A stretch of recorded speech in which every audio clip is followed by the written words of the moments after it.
Hi everyone, it's Siv. Welcome back to my channel, A Crafty Poodle Mom. I wanted to share with you this Halloween vintage pocket letter insert that I created for Scrapdaworld's Tamika's Halloween pocket letter swap. I am in the vintage group.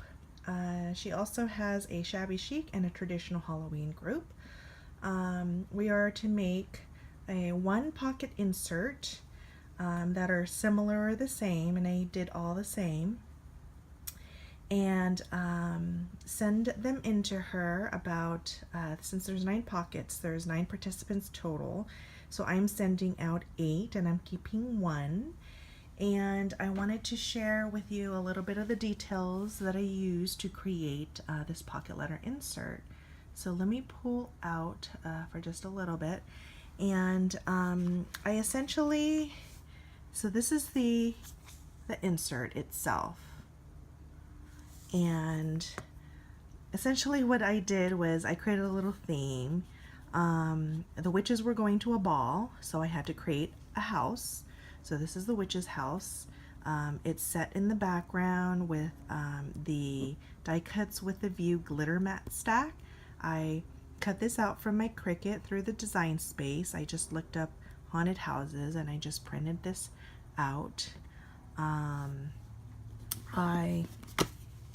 took a light chipboard and I cut it out at 2.5 by 3.5, which is the size of a pocket letter insert, and I glued it.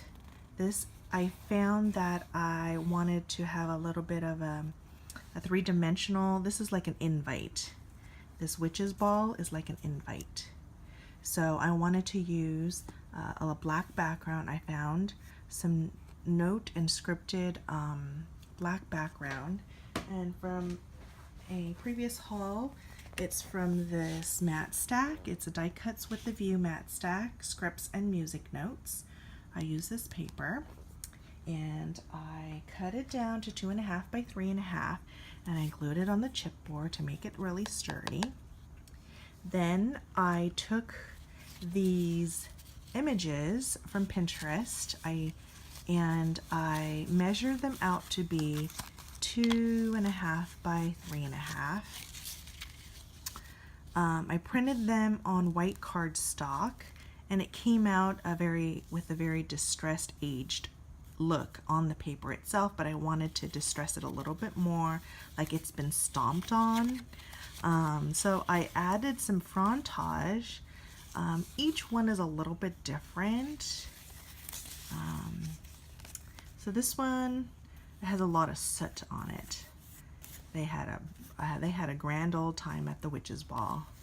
So this one has some soot, and this one has a little bit more on the sides. This one has a little bit more of the golds. So each one I kind of experimented with. This is the first time I'm using frontage. So this one is plain. I had a choice of either using this perfect medium and adding it on top of the paper, or taking the embossing powder, which I used this one, and this one is called Aged Gold. It comes in a variety, and I thought that aged gold would look best. It's through Stampendous, and I got it at Joann's. And I had a choice of either sprinkling it on top and then taking my heat gun and heating it up from below to melt it, because it is a chunky glitter. Frontage is very chunky. It has lots of bits and pieces, and when you turn on the heat gun, it'll fly all over the place. So I decided to try it that way, and I really liked how it came out. This is the very first one that I tried it on, and I really liked how that came out.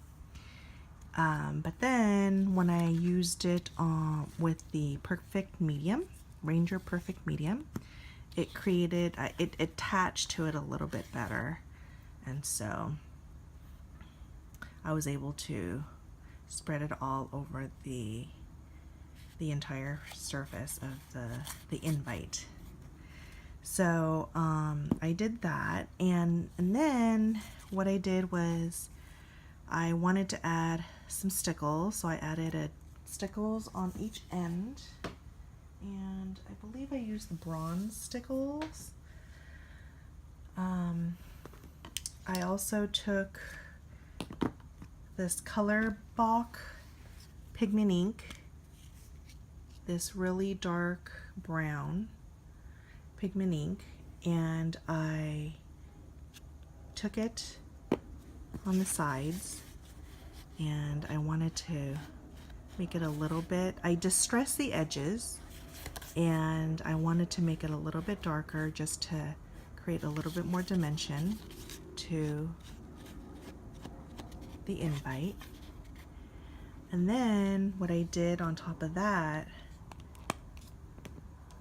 was I took this Deco Color Premium gold ink. It's like a paint ink. And what I did was I edged all of the ends. So what I did was I took it and I edged all 4 corners.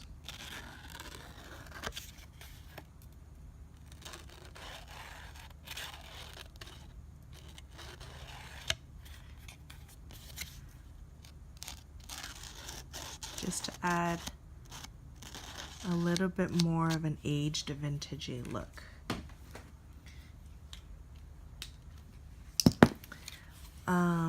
So I did a little bit more of distressing, and I went over it a couple more times. And then I glued just the middle part, so I wanted to curl the edges just to make it like the paper look very aged.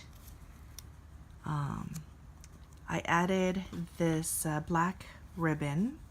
It has little black rose petals on top, so I cut them out and I just added it to the edges. So that's what I came up with. And I also edged this corner, these corners, all 4 sides of the pocket letter insert. On the back I'll show my details, but just wanted to come on board just to share a little bit of the details, and I hope they like it. I also wanted to share the golden ticket for the party. So I created this little ticket stub. Everything's better with a little magic. This is a vintage witch image that I found on Pinterest. And I'm just sticking it on here, and I'm attaching it to the back of the package as well. So this is a little ticket embossing folder that I got at Tuesday Morning in the past. So what I did was I wanted to do sort of like a witch's ball invite, and I had put it on this. So this is actually the pocket letter. Let me start off with that first. So what I did was I put it on removable tape, and this is the pocket letter. On the back, I listed out who I am. I'm a crafty poodle mom on YouTube. I'm from California. I like to make clean and simple projects. I despise snakes. It just gives me the EBGBs. I eat green grapes while that's my snack of choice while I am working on projects. And I love sequins. So this is Tamika's Vintage Halloween Pocket Letter Swap. And so this is removable, and I added these repositional adhesive glue dots on the back. And so I just added it to this little house image that I cut out from my Cricut, and I glued it on top of some glitter paper, some die cuts with the View glitter paper. So I just wanted to add that. And this is how it's going to become packaged. Sorry for the glare. And on the back, I added some goodies. And if you're in the same group as my swap, you may want to turn off the video if you don't want to look at the goodies that I'm sending, if you want to be surprised. But I made a whole bunch of these Witch's Brew pockets. So I cut out an envelope using my Cricut, and this is an image from the Cricut Design Space. It's called Witch's Brew. I added some black enamel dots using Ranger's enamel accents to create some dimension on the corners. And inside I put some emergency. And then I packaged some goodies. This is a cupcake topper from Walmart. I had bought a cupcake kit at Walmart, and I thought this was a cute little image, a Wilton image that'll go great. So I added that, a little pick in here, and this is from a previous Halloween haul. I had picked up a couple of these sticky pads, and so I added a couple in their goodie bag. I stapled the plastic bag and added with the glue dot some of these buttons, and I have a variety. I have the little witch on a broom, I have the orange hat, and a cauldron. And so they're all the same except for this little petaloo image, a sticker embellishment that I got. So there's a variety. They're very vintagey looking. And this is a different, let's see, do we have a different, this is another vintage image. And this is the last image. Really cute.